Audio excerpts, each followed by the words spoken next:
নমস্কার, 7 EPIC news নেটওয়ার্কে আপনাদের স্বাগত। ব্যাংক থেকে 4 লক্ষ টাকা তুলে বাড়ি ফেরার পথে অসাবধানতাবশত সেই টাকা নিয়ে চম্পট দিল দুষ্কৃতীরা। দিনে দুপুরে জনবহুল এলাকায় এই ঘটনায় চাঞ্চল্য ছড়ায় উলুবেড়িয়া শহরে।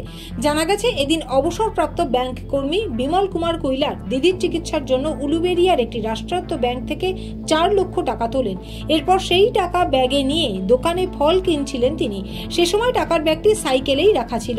সেই সুযোগে টাকার ব্যাগটি নিয়ে চম্পট দেয় দুই দুষ্কৃতী। পুরো ঘটনাটি এলাকায় লাগানো সিসিটিভি ক্যামেরা বন্দী হয়েছে। বিমল বাবুর দাবি, সম্ভবত ব্যাংক থেকেই তাকে ফলো করা হচ্ছিল, আর সেখান থেকে বেরোনোর পরেই এই ঘটনা। খোয়া যাওয়া টাকা উদ্ধারে উলুবেড়িয়া থানার দ্বারস্থ হয়েছেন ওই অবসরপ্রাপ্ত ব্যাংক কর্মী।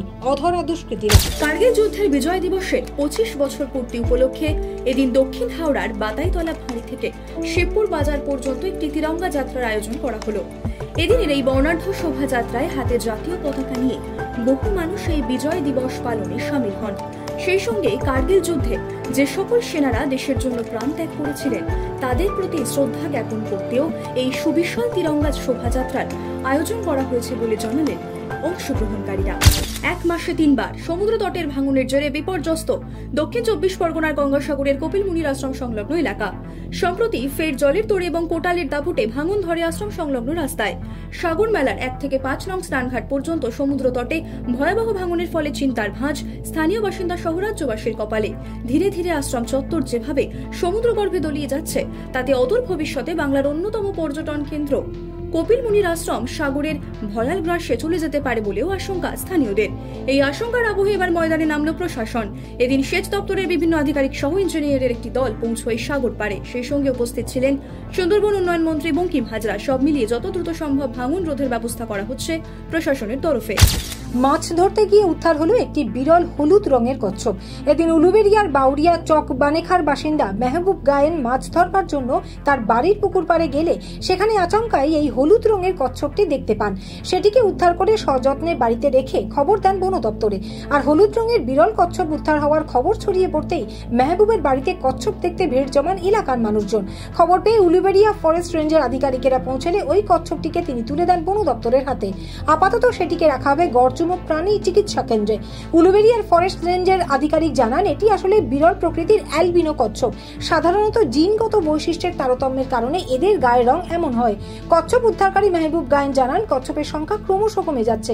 তার উপর এমন গোল্ডেন কচ্ছপ এই এলাকায় আগে দেখা যায়নি। কলকাতা মেট্রোকে আগামী দিনে আরো স্মার্ট, আরো আধুনিক করার চিন্তা ভাবনা মাথায় রেখে আমরা 100% ডিজিটালাইজেশন কিছু স্টেশনে আইডেন্টিফাই করেছি। এই স্টেশনগুলোকে আমরা নো কাউন্টার স্টেশন হিসেবে চিহ্নিত করছি। সেখানে যাত্রীদের সুবিধার্থে আমরা এসসিআর মেশিন বসাচ্ছি, একাধিক এসসিআর মেশিন বসাচ্ছি। এই স্টেশনগুলি হলো কবি সুকান্ত, শখের বাজার এবং তারাতলা। এই 3টে স্টেশনে এবার থেকে কোনো কাউন্টার থাকবে না। আমরা এই স্টেশনগুলিতে যাত্রীদের সুবিধার্থে ইউপিআই পেমেন্টের ব্যবস্থা রেখেছি, যেখানে টোকেন স্মার্ট কার্ড তারা ইউপিআই পেমেন্টের মাধ্যমেই তারা কাটতে পারবে। স্মার্ট কার্ড রিচার্জও ইউপিআই পেমেন্টের দ্বারাই করতে পারবে।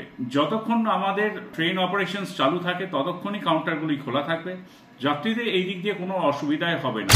আমফান হোক বা রেমাল, এ রাজ্যে হওয়া যে কোনো ঘূর্ণিঝড়ের সব থেকে বেশি প্রভাব পড়ে সুন্দরবন ও তার পার্শ্ববর্তী অঞ্চলে। তবে ঝড় আসে ঝড় যায়, বাঁধ বিতর্কের শেষ হয় না। এবার সেই বাঁধকে ভাঙনের হাত থেকে বাঁচাতে বিশ্ব ম্যানগ্রোভ দিবসে বাসন্তী ব্লকের ঝড়খালি গ্রাম পঞ্চায়েতের হেরোভাঙা মৌজায় বিদ্যাধরী নদীবাদ সংলগ্ন এলাকায় ম্যানগ্রোভের চারা রোপণ করলেন স্থানীয় স্বনির্ভর দলের মহিলারা। ম্যানগ্রোভ গাছের চারা রোপণের পাশাপাশি সুন্দরবনকে রক্ষা করার শপথ নিলেন তারা। রাজ্যের স্বাস্থ্য পরিকাঠামোকে ঢেলে সাজাতে জেলা স্তরের সাথে সাথে প্রত্যন্ত অঞ্চলের সাধারণ মানুষও যাতে সুষ্ঠু স্বাস্থ্য পরিষেবা পায়, সেই কথা মাথায় রেখে একাধিক পদক্ষেপ গ্রহণ করেছে রাজ্য সরকার। আর এবার সেই পরিকল্পনা বাস্তবায়নে ভাটপাড়া রাজ্য সাধারণ হাসপাতালকে সুপার স্পেশালিটি হাসপাতাল করার উদ্যোগ নিল রাজ্য সরকার। দীর্ঘদিন ধরেই এই হাসপাতালের হাল বেহাল। প্রায়শই চিকিৎসকের অভাবে গুরুতর অসুস্থ রোগীকে এই হাসপাতালে ভর্তি নিলেও বড় পরবর্তীতে রেফার করে দেওয়ার ঘটনা ঘটে। পরিষ্কার পরিচ্ছন্নতা সহ একাধিক বিষয় নিয়ে বারংবার ক্ষোভ প্রকাশ করেছেন রোগীর আত্মীয় থেকে শুরু করে বিধায়ক সোমনাথ শ্যাম স্বয়ং।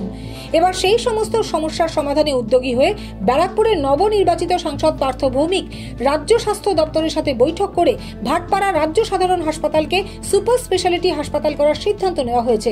আর সেই মতো ইতিমধ্যেই হাসপাতালে উন্নয়নের কাজ শুরু হতে চলেছে। সুফল মজুমদারের রিপোর্ট 7 এবেক নিউজ নেটওয়ার্ক, ভাটপাড়া।